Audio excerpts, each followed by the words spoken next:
সীতারাম বন্ধুরা, আজকে বানাবো দই বড়া। আমি আগের দিন রাত্রে ডাল ভিজিয়ে রেখেছিলাম, বিউলির ডাল।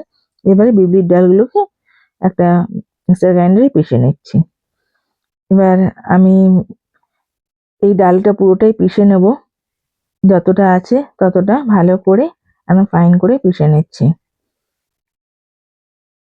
এবার এটা পুরো ভরে গেছে বাটিটা, সেই জন্য একটা অন্য বড় পাত্রে নিলাম।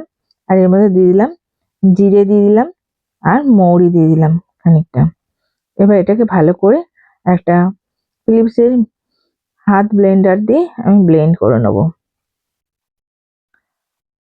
আমি আগেই জানিয়েছি আগের ভিডিওতে, আমার হাতে নার্ভের প্রবলেম আছে, আমি বেশি ফ্যাটানো করতে পারি না, তাই আমি এটা দিয়ে ফ্যাটাই। তো বন্ধুরা, আমার ভিডিওটা ইউটিউব থেকে যদি দেখেন তবে আমার চ্যানেলটা সাবস্ক্রাইব করে দেবেন ও পাশে থাকা বেল বাটনটা টিপে দেবেন, আর অল বাটনটাও টিপে দেবেন, যাতে আমার ভিডিও আপলোড করা মাত্র আপনার কাছে নোটিফিকেশন চলে যায়। আর যদি এফবি থেকে দেখেন তবে আমার পেজটা ফলো করে আমার পাশে থাকবেন, লাইক কমেন্ট ও শেয়ার করবেন। বন্ধুরা, আমার ফ্যাটানো হয়ে গেছে। এবার আমি একটা কড়াইতে প্যানের মধ্যে তেল নিয়ে নিলাম, আর আমি খানিকটা গরম জল করে নিচ্ছি, কেননা বড়াগুলোকে আমার জলের মধ্যে ভেজাতে হবে। আর ওর মধ্যে নুন আর একটু হিং দিয়ে দিয়েছি, হিংটা দেখাতে ভুলে গেছি বন্ধুরা। এবার একটা হাতা দিয়ে আমি হাতাটা প্রথমে জলে ধুয়ে নিয়েছি, তারপরে এবার ব্যাটারটা আস্তে আস্তে করে এর মধ্যে করে দিচ্ছি, তাহলে ব্যাটারটা ওর মধ্যে গায়ের মধ্যে লেগে যাবে না। যতবারই নেবেন ততবারই এরম করে ধুয়ে নেবেন, একটুখানি জলে ভিজিয়ে নেবেন, তাহলে আর ব্যাটারটা হাতার গায়ে লেগে যাবে না। তো এরকম করে আমি প্রত্যেকটা বড়া দিয়ে দেবো তেলের মধ্যে, আর এটা আমি মিডিয়াম ফ্লেমে ভেজে নেব। যতক্ষণ না লাল হচ্ছে ততক্ষণ, মানে যেই দিকটা তলায় আছে সেই দিকটা লাল হচ্ছে ততদিন আমি নাড়বো না। বন্ধুরা, আমি আজকে প্যানের মধ্যে করেছি, আমার খুবই অসুবিধা হয়েছে, আপনারা কড়াইতে করবেন। আর যে এই যে বড়াগুলো দেয়া হয়েছে, আর একটা ছোট হাতা বা চামচ কিছু দিয়ে ওর ওপরে গরম তেল দেবেন, তাহলে কি হবে, এই যেমন আমি দিচ্ছি এরকম, তাহলে ওপরটাও একটু ভাজা হবে, আর পাল্টাতে গেলে গায়ে এদিক ওদিক লেগে যাবে না। আমি হাই টু মিডিয়াম ফ্লেমে রেখে এটাকে ভাজছি। এখন আমার যেগুলো মনে হচ্ছে হয়েছে একটু একটু ভাজা তলার দিকটা, সেইগুলো আমি পাল্টে দিচ্ছি। এবার আমি সবগুলোই পাল্টে দিলাম। এবার আমি কি করব, যেহেতু তলাটাও ভাজা হয়ে গেছে, আমি হাই ফ্লেমে ভেজে তুলে নেব। কেননা লো ফ্লেমে যদি ভাজেন তোলার সময়, তাহলে তেল কিন্তু অনেকই চুষে নেয়। সেই জন্য যখন তুলবেন তার আগে হাই ফ্লেম করে দেবেন।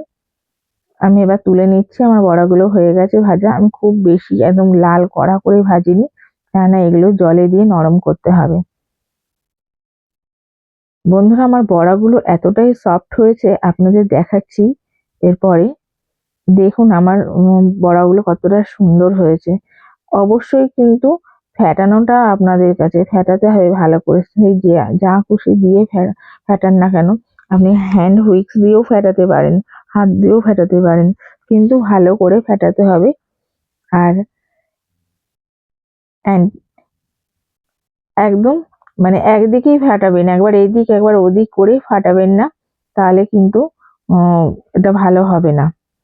আমি আরেকটাও করে দেখিয়ে দিচ্ছি, দেখুন এরকম করে ঠিক সেম পদ্ধতিতে আমি এগুলো ভেজে তুলে নিলাম। এবারে যেগুলো জলের মধ্যে দিয়েছিলাম সেগুলো দেখুন জল থেকে তুলে নিয়েছি। এবার তুলে আলতো হাতে চেপে নিচ্ছি, চেপে উঠিয়ে নিচ্ছি একটা প্লেটে। প্রত্যেকটা এরকম হাত দিয়ে চেপে চেপে আমি তুলে নেব। জলটা বার করে দিতে হবে, কারণ জলটা এই জন্যই বার করে দিতে হয়, এর মধ্যে অনেকটাই জল ঢুকে যায় আর তেল থাকে জলের মধ্যে। দেখুন কতটা সফট হয়েছে আমার বড়াগুলো। আমার দই বড়া কিন্তু মানে যে যে খেয়েছে তারা সবাই বলে এরকম দই বড়া কোনোদিন খায়নি। তো দেখুন আমি দুটো নিয়ে নিয়েছি, এই দুটো একটু প্লেট করে সাজিয়ে নিচ্ছি। প্রথমে দেখুন এই দইটা আমি নিজে বাড়িতেই পেতেছি, দইটা এতটা ভালো হয়েছে, অনেক দিন হয়ে গেছে তবু দইটার মধ্যে একটু সেই টক বিশ্রী গন্ধ এরকম কিচ্ছু হয়নি। এবার আমি একটু এর মধ্যে লাল চাটনি দিয়ে দিচ্ছি। এই চাটনিটা হচ্ছে টমেটো, খেজুর, কিশমিশ সবকিছু দিয়ে আমি বানিয়েছি তেঁতুল। আর আমি গুড় দিয়ে বানিয়েছি। এবার চাটনি দেওয়ার পরে আমি এর মধ্যে আমার জিরে, ধনে, শুকনো লঙ্কা, গোলমরিচ দিয়ে যেই একটা মশলা করেছি সেটা দিয়ে দিলাম। এবার আমি এভারেস্টের চাট মশলা দিয়ে দিচ্ছি। চাট মশলাটাও ভালো করে দিয়ে দেবো, যতটা পরিমাণ লাগে ঠিক ততটা পরিমাণ আমি দিয়ে নিচ্ছি। আপনাদের যেরকম ভালো লাগে সেরকম করে নেবেন। এরপরে আমি কিছু শসা কুচিয়ে রেখেছিলাম, সেই শসাগুলো ওপর দিয়ে দিয়ে দিচ্ছি।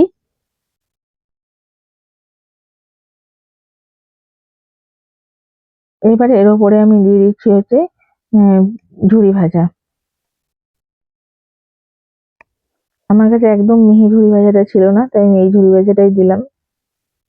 এর উপরে একটা করে বাদাম দিয়ে দিলাম, একটু চিলি ফ্লেক্স দিয়ে দিচ্ছি এর উপরে। বন্ধুরা এর মধ্যে আমি ধনেপাতা দিয়েছি পরে, আমি ভুলে গিয়েছিলাম। আর একটু টক দই এদিকে দিয়ে পাশে দিয়ে একটুখানি লাল চাটনি দিয়ে দিচ্ছি যাতে দেখতে ভালো লাগে সেই জন্যে। আর খেতে বন্ধুরা অসাধারণ হয়েছে। এর মধ্যে অবশ্যই ধনেপাতা দেবেন। ধনেপাতা আমি দিয়েছি কিন্তু তলায় আছে, আর সেটা দেখাতেও ভুলে গেছি, আর উপরেও দিয়ে নিয়েছি পরে।